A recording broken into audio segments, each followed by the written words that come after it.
खुलुमबाय गिबियावनो रंजालि बैसागु बोथोरनि नोंथांमोननिसिम बयनिसिमबो गोजोन हामलायनायखौ बावहरनाय थाबाय।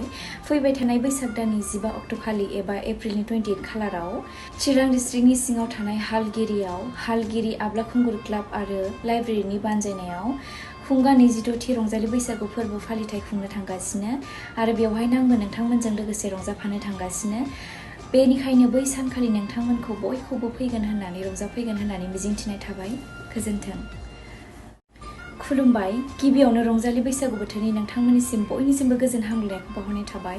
फैबाय थानाय बैसाग दाननि 15 अक्ट' खालि एबा एप्रिलनि 28 खालाराव चिरां डिस्ट्रिक्टनि सिङाव थानाय हालगिरि आब्ला खुंगुर क्लाब आरो लाइब्रेरिनि बानजायनायाव खुंगा 26थि रंजालि बैसागु फोरबो फालिथाय खुंनो थांगासिनो आरो बेवहायनो आंबो नोंथांमोनजों लोगोसे रंजाफानो थांगासिनो।